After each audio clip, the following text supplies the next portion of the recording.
Hello students, welcome to all of you has your science and maths teacher Nancy ma'am. So आज हम class 8 का 14 chapter continue कर रहे हैं। इसकी कुछ पार्ट्स हम पहले भी कर चुके हैं। इसके बारे में हमने बता दिया था कि लिक्विड्स कैसे कंडक्ट करते हैं, कंडक्टर्स क्या होते हैं, इंसुलेटर्स क्या होते हैं, पुअर गुड, ऐसे सारे कंडक्टर्स के बारे में हमने पढ़ लिया था। तो आज हम इसका नेक्स्ट पार्ट कंटिन्यू करते हैं। सो आज हम कंटिन्यू कर रहे हैं activity 14.4। Take about 2 teaspoonfuls of distilled water on a clean and dry plastic और रबर कैप ऑफ ए बोतल। हमने क्या करना है, टेस्ट करना है डिस्टिल्ड वाटर की क्या वो कंडक्ट कर सकता है या नहीं है। डिस्टिल्ड वाटर क्या होता है, जो प्योर वाटर होता है जिसमें कोई भी इम्प्योरिटी प्रेजेंट नहीं होती है। Use the tester to test whether distilled water conduct electricity और not. What do you found, हमें क्या पता चलेगा कि डिस्टिल्ड वाटर जो है वो इलेक्ट्रिसिटी को कंडक्ट नहीं कर पाया क्योंकि उसके अंदर कोई भी इम्प्योरिटी नहीं है। हमेशा इलेक्ट्रिसिटी को पास करने के लिए कोई ना कोई इम्प्योरिटी होना ज़रूरी होता है, जैसे कि हमने साल्ट डिजोल्व कर लिया या कुछ भी हमने डिजोल्व कर दिया पानी के अंदर। Does distilled water conduct electricity, no. Now dissolve a pinch of common salt and distilled water. अब हम क्या करें, कॉमन सॉल्ट को थोड़ा सा मिक्स कर रहे हैं डिस्टिल्ड वाटर में, सो दैट कि उसके अंदर एक इम्प्योरिटी ऐड हो जाए, वो थोड़ा सा इम्प्योर हो जाए। Again test, what do you conclude this time. जब हम टेस्ट करेंगे तो हम वहाँ से क्या कंक्लूजन निकालते हैं। अब वहाँ पर जो हमारा जो टैप वाटर होता है वो भी क्या होता है, डिस्टिल्ड वाटर नहीं होता है, बिकॉज उसके अंदर भी कुछ इम्प्योरिटीज़ या सॉल्ट्स प्रेजेंट होते हैं। डिस्टिल्ड वाटर क्या होता है, जो बिल्कुल इम्प्योरिटी से फ्री होता है। When salt is dissolved in distilled water, we obtain salt solution. This is conductor of electricity. जैसे ही मैं salt solution को उस पानी में मिक्स करूँगी वो एक कंडक्टर बन जाएगा। The water that we get from sources such as taps, hand pumps, wells and pond is not pure. अब जो हम टैप वगैरह से पानी लेते हैं वो प्योर नहीं होता है। It may contain dissolved in it. Small amounts of mineral salts are naturally present in it. कुछ ना कुछ उसमें salts present होते हैं जो हम टैप वगैरह से पानी लेते हैं, तो वो क्या होता है, पानी गुड कंडक्टर होता है। और जो दूसरा जो डिस्टिल्ड वाटर है वो salts नहीं रखता है, इसलिए वो पुअर कंडक्टर होता है। We have found that common salt when dissolved in distilled water makes it a good conductor. What are the other substances which when dissolved in distilled water make it conducting? और हम क्या क्या उसमें add कर सकते हैं ताकि वो जो है कंडक्टर बन सके इंस्टेड ऑफ सॉल्ट ऐड करने की जगह। Fine. Take 3 clean plastic or rubber caps of bottles. Pour about 2 teaspoonfuls of distilled water in each of them. हमने क्या करना है, उसमें क्या डालना है, distilled water. Add a few drops of lemon juice. अब हम लेमन जूस की टेस्टिंग कर रहे हैं या फिर हम हाइड्रोक्लोरिक एसिड को ऐड कर सकते हैं। सेकेंड कैप में हमने सिर्फ डिस्टिल्ड वाटर डाला है और उसमें हमने थोड़ा सा बेस डाल दिया, सच एज कॉस्टिक सोडा और potassium iodide. Add a little sugar to distilled water in the third cap. Third cap में क्या डाला है, हमने थोड़ी सी शुगर।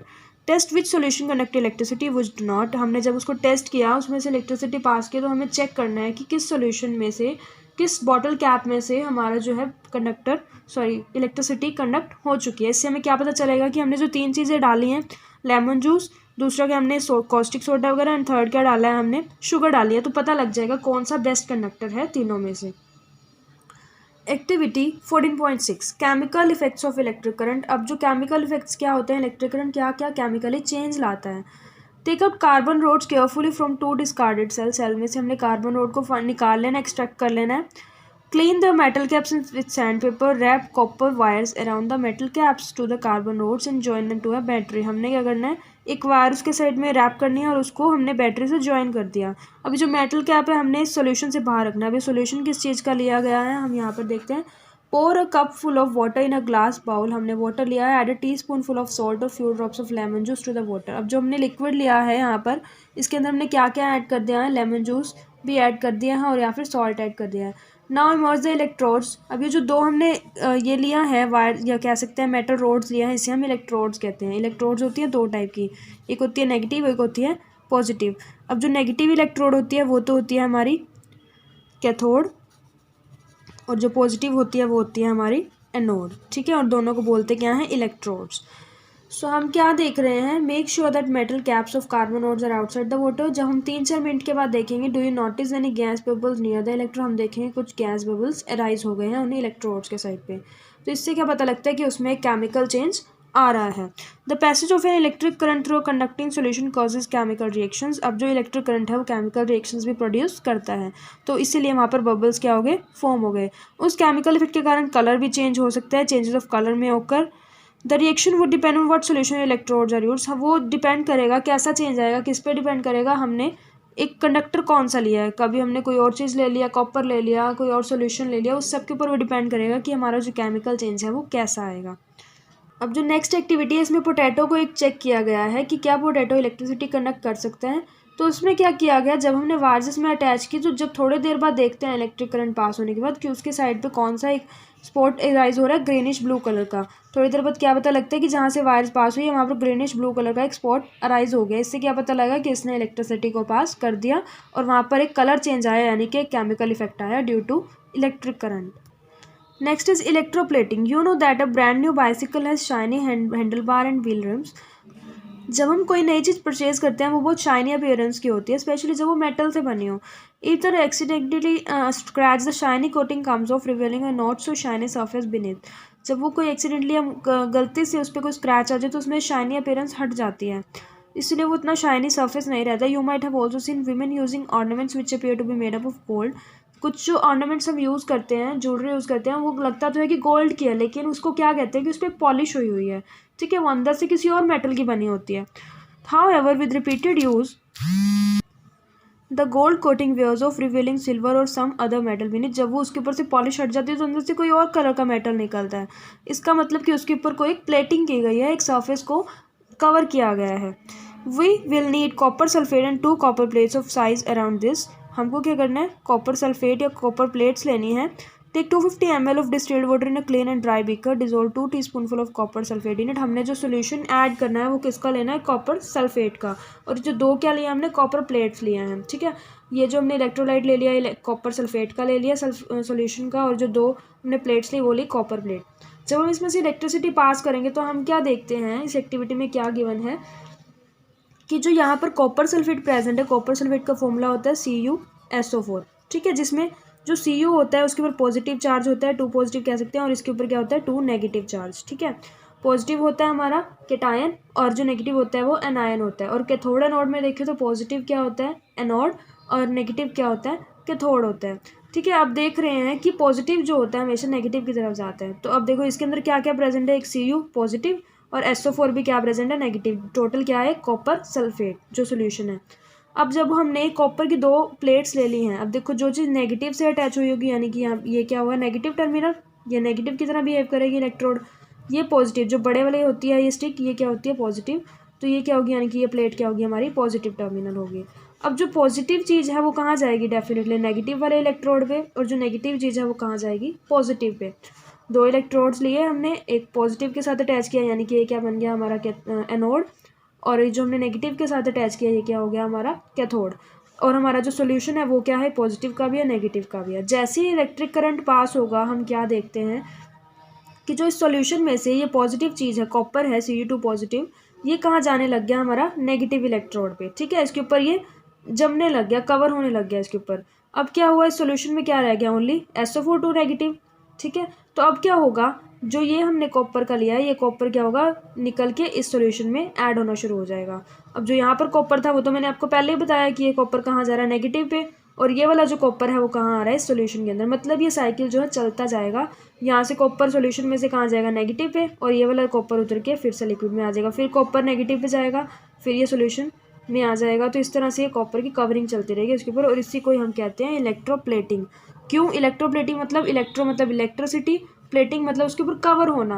अब कॉपर जो है इस सॉल्यूशन में से इसके ऊपर कवर हो रहा है, किसकी वजह से, इलेक्ट्रिसिटी की वजह से। तो हम इसे क्या बोल सकते हैं, electroplating.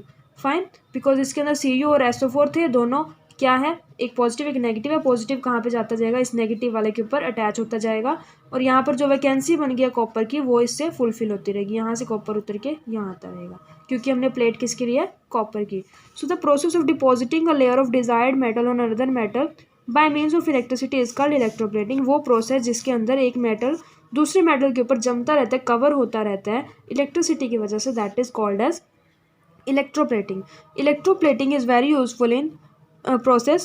It is widely used in industry for coating metal objects with thin layer of different metal. The layer of metal deposited has some desired property. अब जो मेटल को हम कवर करते हैं दूसरे मेटल पे, उसमें कुछ प्रॉपर्टीज़ होती हैं, या तो वो जल्दी रस्टेड नहीं होती है, उसके ऊपर जल्दी जंग नहीं लगता है, इसलिए भी कह सकते हैं। शाइनी अपीयरेंस लेने के लिए भी हम लगा सकते हैं उसे, कुछ भी कोई रीज़न हो सकता है।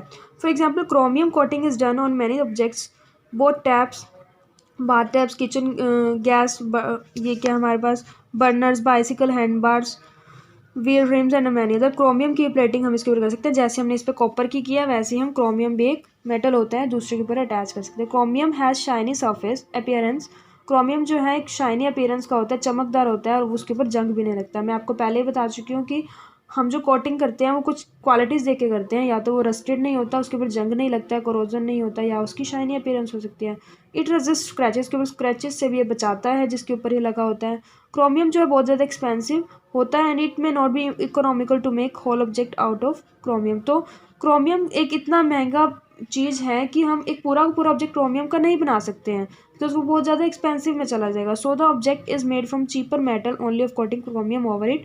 तो हम प्रॉपर तो कोई चीज़ क्रोमियम की नहीं बना सकते, बिकॉज वैसे तो ये शाइनी अपीयरेंस देता है, इसकी चीज़ बनी हुई भी अच्छी होगी, जंग भी नहीं लगा, लेकिन ये इतना ज़्यादा एक्सपेंसिव है कि हम पूरी की पूरी चीज़ क्रोमियम की नहीं बना सकते। इसलिए हम किसी और मेटल के ऊपर क्रोमियम की क्या कर देते हैं, प्लेटिंग कर देते हैं, थोड़ी थोड़ी लेयर चढ़ा देते हैं ताकि वो लगे कि वो क्रोमियम का बना हुआ है, लेकिन वो एक्चुअल में किसी और मेटल का होता है। जूलर्स में एक electroplate silver and gold on less expensive metal. अब क्या करते हैं, ज्वेलरी क्या होती है, गोल्ड की बहुत महंगी होती है, डायमंड्स की महंगी होती है, सिल्वर की महंगी होती है। तो ज्वेलर्स क्या करते हैं, कोई और मेटल लेते हैं सस्ता सा और उसके ऊपर गोल्ड की पॉलिश कर देते हैं ताकि वो चीज़ लगे किसकी है, गोल्ड की है। These ornaments have the appearance of gold और silver but are much less expensive. वो लगते हैं कि गोल्ड और सिल्वर के हैं बट वो बहुत ज़्यादा सस्ते होते हैं और ज़्यादा महंगे नहीं होते हैं। Tin cans use for storing food are made by electroplating tin on to iron. Tin cans बने होते हैं वो भी इलेक्ट्रोप्लेटिंग से बनते हैं। Tin is less reactive than iron, thus food doesn't come into contact with iron and protective from spoil. ठीक है, इसलिए हम उसके ऊपर टिन की कोटिंग कर देते हैं क्योंकि वो रिएक्ट नहीं कर पाता फूड के साथ और फूड खराब नहीं होता। Iron is use in bridges and automobiles to provide strength. However iron tends to corrode and rust. Iron को तो जल्दी जंग लग सकता है, so coating of zinc is deposited on iron. अब जो हमारा लोहा होता है वो जल्दी जंगित हो जाता है, उसके ऊपर जल्दी रस्ट हो जाता है, इसलिए हम क्या करते हैं, उसके ऊपर जिंक की प्लेटिंग कर देते हैं। क्रोमियम की प्लेटिंग कर सकते हैं, कॉपर की कर सकते हैं, जिंक की कर सकते हैं। तो काफ़ी मेटल्स ऐसे हैं जो हम दूसरों के ऊपर इलेक्ट्रोप्लेटिंग के थ्रू लगा सकते हैं और उसकी क्वालिटीज़ को चेंज कर सकते हैं। ओके, इसके साथ हमारा चैप्टर खत्म होता है। इसके बाद नेक्स्ट चैप्टर हम नेक्स्ट वीडियो में कंटिन्यू करेंगे। Thank you.